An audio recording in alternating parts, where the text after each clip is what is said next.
Bien, en el día de hoy vamos a estar realizando una revisión sobre cómo determinar la inversa de una matriz cuadrada aplicando el método de Gauss-Jordan.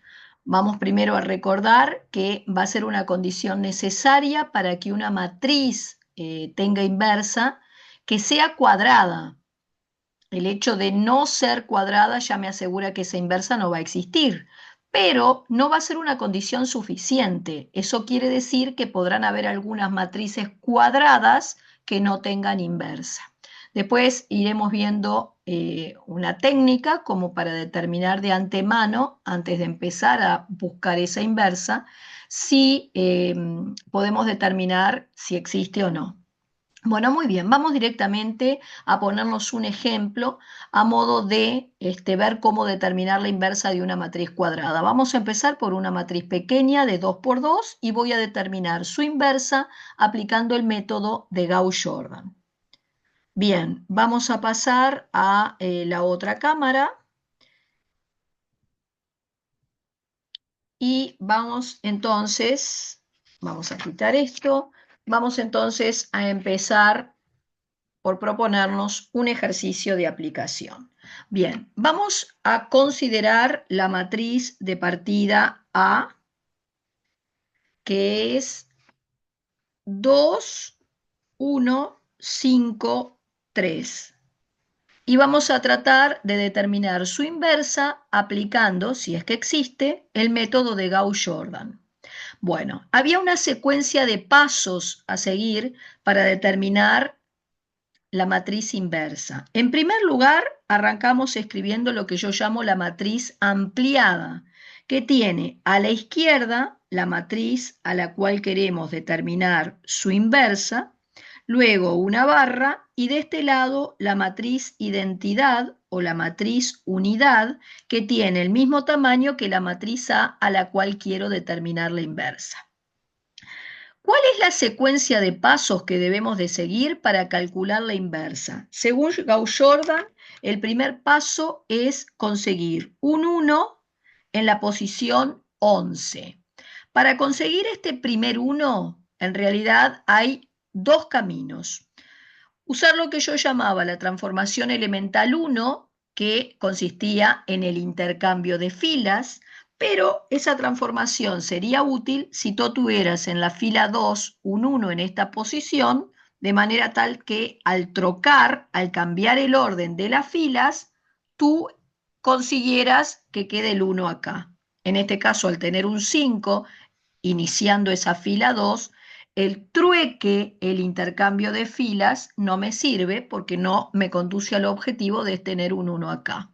Entonces vamos a tener que recurrir a la tercera transformación elemental, que habla de multiplicar todos los elementos de una línea por un escalar adecuado para conseguir entonces el 1 en la posición deseada. Vamos entonces a empezar por anotar que la fila que va a cambiar es la fila 1. Recuerden, empezamos antes de la flecha colocando cuál es el nombre de la fila que va a sufrir la transformación y luego de la flecha anotamos cuál es el cambio o la transformación que va a sufrir. En este caso, la fila 1 la voy a multiplicar toda por un medio para que acá quede el 1 deseado. Entonces, toda esta fila multiplicada por un medio me dejaría un 1, un medio y 0. La fila 2 permanecería incambiada, así que procedo a copiarla como estaba. Muy bien, una vez que conseguimos el 1 en la posición 11, recuerden que esta fila pasa a ser el pivote o pivot para conseguir los ceros, en este caso, debajo de él. Es decir, pasa a ser la fila que sumaré o restaré a la fila 2 una determinada cantidad de veces adecuada, de manera tal de que acá se genere el cero deseado. Entonces, vamos ahora por el 0 en esta posición. La transformación que debo emplear es la segunda, y entonces marco que la fila que cambia es la 2, y lo que tengo que pensar es a esa fila 2 cuántas veces le tengo que sumar o quitar el pivote, es decir, la fila 1, para que acá quede el 0. Y la respuesta sería que hay que quitarle 5 veces el pivote. Bien, fíjense que si la fila que cambia es la 2, voy a arrancar por copiar la fila 1 como está, a los efectos de no cometer errores. Y ahora, toda la primer fila por menos 5 sumada a la fila 2. Así que es menos 5 más 5, 0. Menos 5 por un medio, menos 5 medios, más 3. Recuerden que el 3 sería 6 medios. Así que era menos 5 medios más 6 medios, un medio. Después es menos 5 por un medio, menos 5 medios más 0, y después es menos 5 por 0, 0 más 1, 1. Perfecto. Ya tenemos pronta nuestra primer columna. ¿Tá? Ahora pasaríamos a la segunda columna y voy por el 1, según la secuencia, en la posición 22. La única transformación viable para conseguir un 1 en una posición que no es la primera es la transformación elemental 3. ¿Qué dice la transformación elemental 3? ¿O qué me permite hacer? Multiplicar todos los elementos de una línea por un escalar adecuado. Entonces, si yo multiplico acá por 2, genero el 1 que quiero. Entonces marco que la fila que cambia es la 2, lo que voy a hacer es multiplicar por 2 esa fila 2. Si la fila que cambia es la 2, copiemos la 1 como está, antes de continuar, para no cometer errores. Y ahora toda la 2 multiplicada por 2. Entonces sería 0, sería 1. Esta multiplicada por 2 me daría menos 5 y 2 por 1, 2.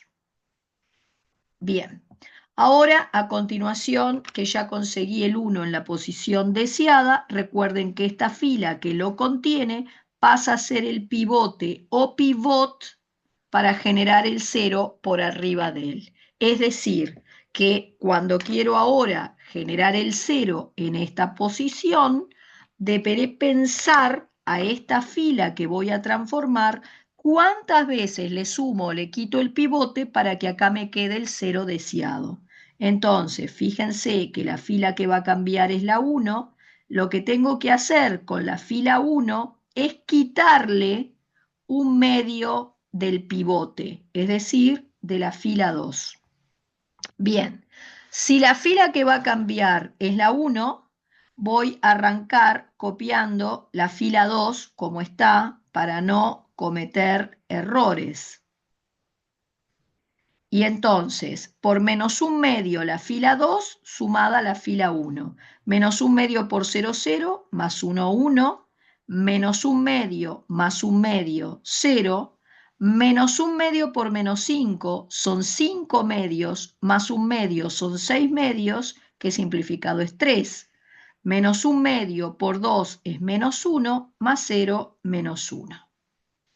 Y conseguí el objetivo de dejar a la izquierda la matriz identidad y entonces el método establece que lo que queda a la derecha es la inversa que estoy buscando. ¿Estará bien? ¿Será realmente la inversa que deseo, la matriz 3 menos 1 menos 5, 2? Bien, recuerden que siempre que consigo la inversa es posible verificar que no me he equivocado mediante la aplicación de la definición. Es decir, vamos a mover. ¿Cómo hago para verificar que no me equivoqué? Ustedes saben que si esa inversa determinada la multiplican por A, tiene que darles la identidad si es que esta inversa es correcta. Entonces yo voy a colocar acá la supuesta inversa que determiné, la voy a multiplicar por la matriz A de partida, que era 2, 1, 5, 3, y voy a plantear que en principio esto me va a dar una matriz J. ¿De qué tamaño va a ser esa matriz J? Fíjense que acá tienen una de 2 por 2 multiplicada por otra de 2 por 2. ¿El producto es viable? Sí, porque el número de columnas de la primera coincide con las filas de la segunda y la matriz resultante queda entonces de 2 por 2.